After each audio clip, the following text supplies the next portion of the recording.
Hi guys, welcome back to Mrs. Busy Bee. So I didn't intend to discuss this topic this week, maybe ever, but it's kind of been not weighing on me, but I keep thinking about it and it keeps coming back to my mind. So I thought I'd go ahead and make the video.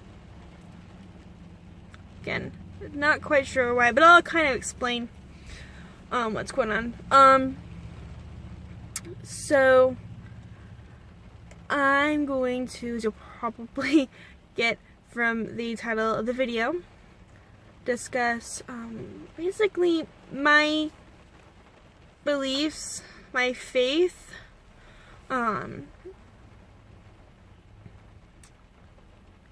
I was raised in a Christian church up until about 5th or 6th grade, and I can't remember what year it was. We went to church religiously. They were my second family.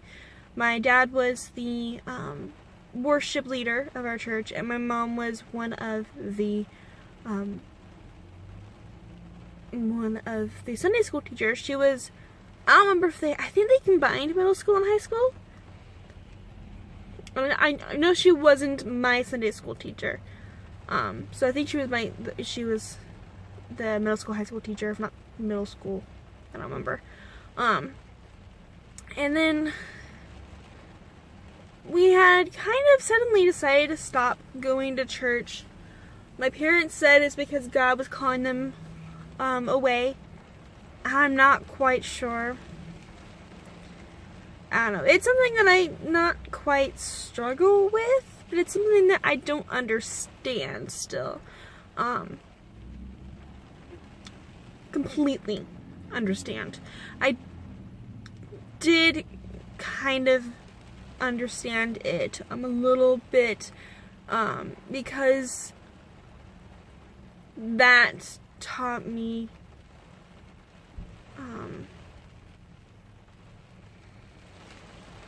when we moved states. I grew up in Idaho. We moved when I was 14 to Oregon. It helped kind of give me a baseline for, okay, so I haven't lost family before. And we still stayed in contact a little bit with one of the families that we went to school with, that we went to church with, but not very much. We had tried to find a local church that we liked, and I don't know if we just never, found one we liked, or if we just didn't look hard enough. We never got back into church. We moved to Oregon. My brother and I both went to, there was a church that every spring or every winter and summer, it was in February, but they did a camp. The winter was a 3-day trip. Friday night, came back Sunday evening. And then summer was a week long, Monday through Friday. Both stay away camps. And we went to those every year.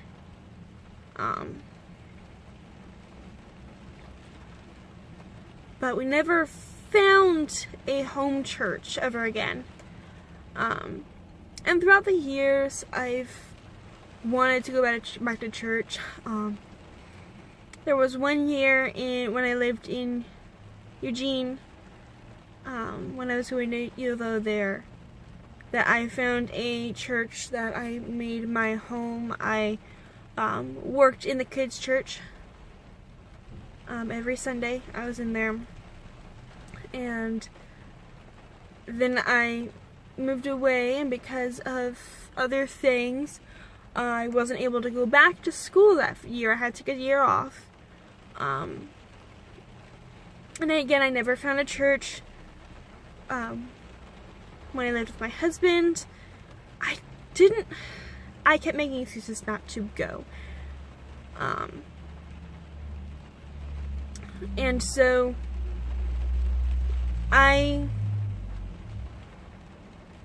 I went back to the church when I moved back to Eugene for school, the pastor was different, the youth leader was different, and it didn't feel like the home I had gone to. And considering I was only back to school for a few months, I had one last term to finish, I didn't see the point in getting comfortable there.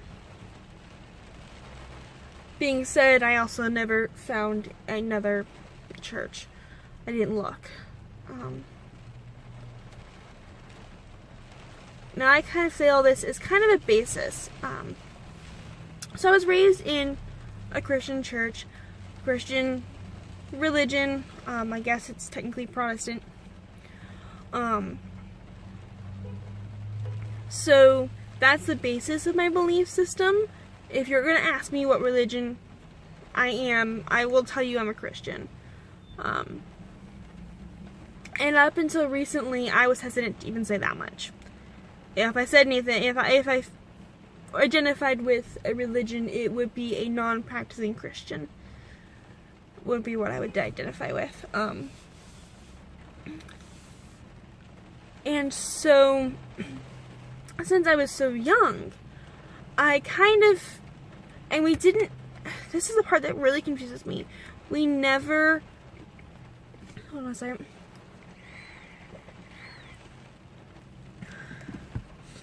We never had any type of devotional or any type of, you know, religion of sort at home. We had some cross decorations, and of course at Christmas we had a nativity set that I still own, and we had things, but it was never really a part of our life. And then once we left church, I was forced to create my own belief system completely on my own. I don't know if there's anyone out there who thinks the same as I do. I really don't feel like, I mean, I don't know. I do not know. That is my, I created this myself. I don't really discuss it with anyone just because it's nonconformist. It's what it is. But I looked, at the Bible. Christianity, at its root, is also in Judaism. And there's also Catholicism. And they all share a common root book. They all stem from the same book, just different takes on it, essentially. And as I studied other religions, I really realized that a lot of religions share the same core beliefs. And I thought, why couldn't they all? This God that we're told has given us free will, and knows that we have a freedom of choice, and knows that we're so different, why couldn't he have created multiple different religions under the same higher power? God, gods, whatever, what have you. Why can't they all kind of be one? Because so many core beliefs are the same. Now, you have the religion, I'm not talking every religion is the same. No.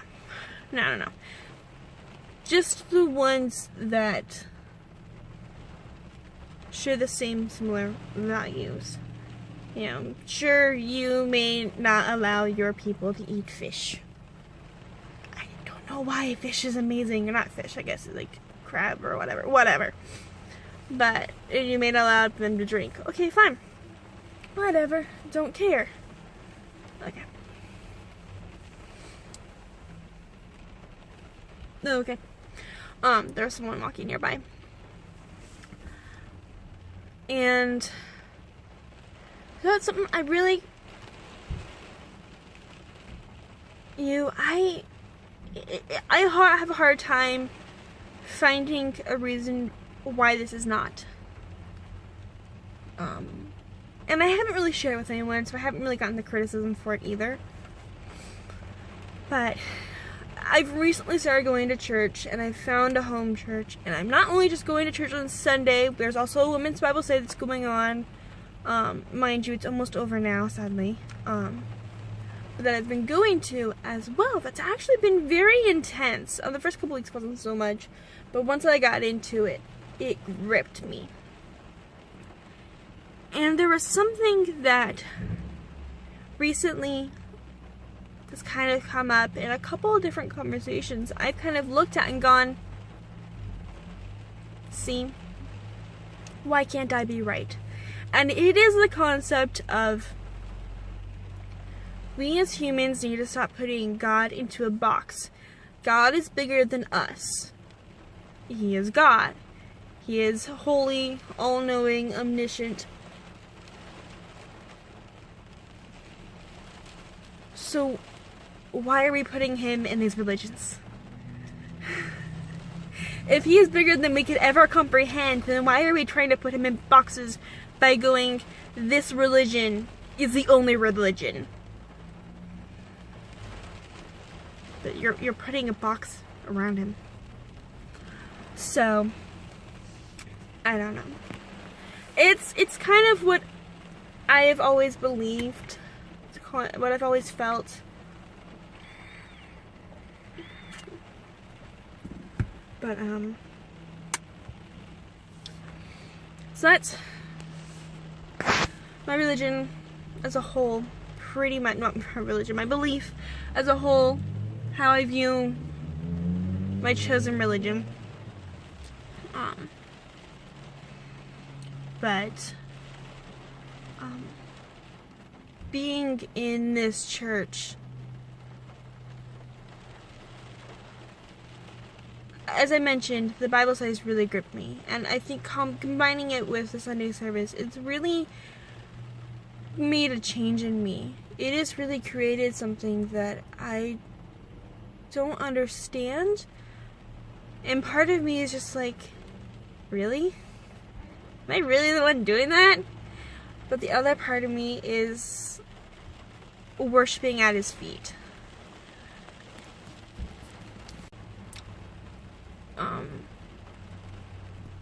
You know, I digging a little deeper, digging a little more raw. Since I started going to this church, I really feel like God has been calling to me. God has placed me in his home only about 6 blocks from the church I go to. Because there's no excuse to not go to church when it's a 10-minute walk down the road. You know, I've found excuses upon excuses over the past, I don't know how many years, to not go to church. And now I have no excuse. And, you know, this home has always felt like it was picked out for me. And financially, when I've struggled, I've been more or less taken care of. I really feel like God is speaking to me and going, I am here. Come back to me. I will take care of you.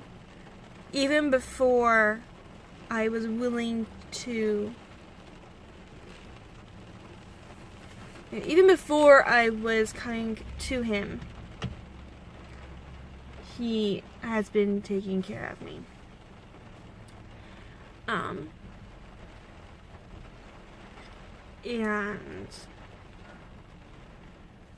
about a month ago, I kept the word rejoice just kept coming back to me, kept popping out in my head. God just kept telling me rejoice.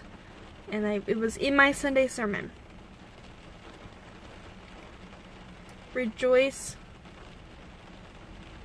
in him through all things. for all time. Oh God, what's that phrase? I had it in my head earlier. I don't remember. Maybe I'll, like, type it in later when I can remember what it is. If I remember what it is.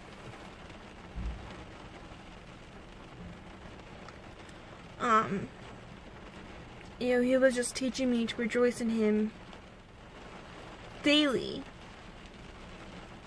So that, you know, in rejoicing in him in the good times, I'll learn to rejoice in him in the hard times. But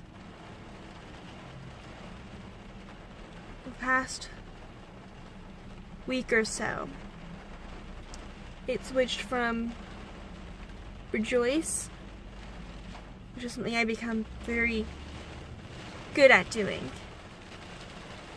to obedience. A while ago, I was given a bonus at work.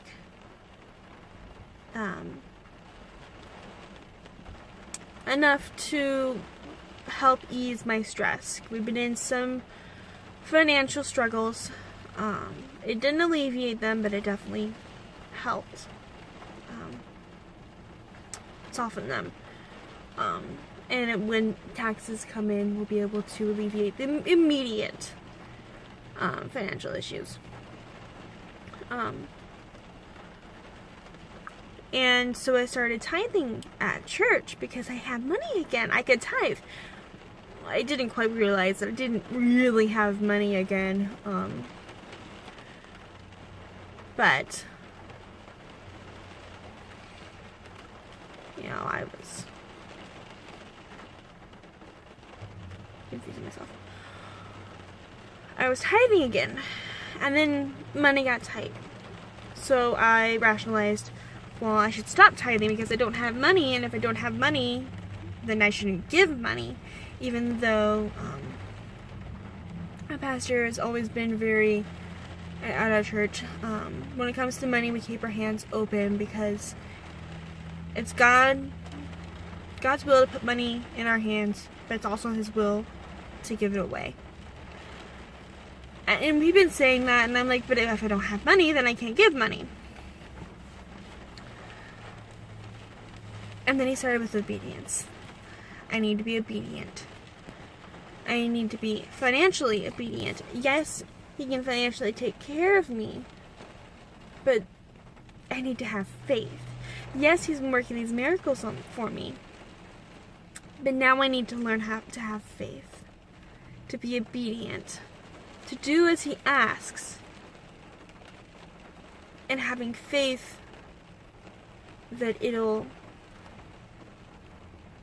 be as he desires, that it'll all come to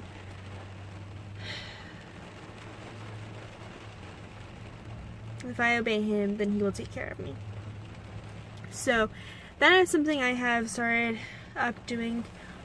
Not tithing quite as much, but it's a number that I feel more comfortable with.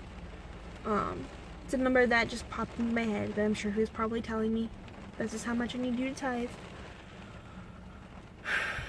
And it's a bit of a struggle, but the obedience is something I've been working on since I've started going back to church. It's the reason I'm doing this channel is because he told me to.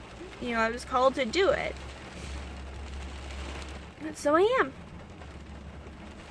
I think that's it. I think that's pretty much a good summary of my faith, my beliefs, my current faith. So I think I shall wrap it up here. I have to go grab dinner, and then I'll get my hair done. So thank you guys for watching. If you like, please thumbs up. Subscribe. Please subscribe. That way you'll know when I post. There's a little bell next to the subscription button. You press that. It'll email you to let you know when I've posted a video. I post Tuesdays and Saturdays. Unless like this week when I forgot that it's Tuesday and not Monday and posted the video on Monday and then went, you get a video early this week. So, you know, subscribe. There's the notification bell. Thumbs up the video. You can follow me. I'm on Instagram and Twitter. I'm not really on Twitter. I'm trying to get my Instagram to be connected to my Twitter. And no matter how many times I seem to log into my Twitter on my vlogging Twitter on my Instagram, it still wants to post to my personal Twitter. I don't know why, but I will leave those links in the description. Instagram, it's Life with Mrs. Busy Bee. On Twitter, that was a little bit too long, so it's Life W Mrs. Busy Bee. Again, I'll leave the links in below. Go ahead, check them out. I at least do post on Instagram a couple times a week. You can follow me there. Keep you guys posted. I will see you guys next time. Bye!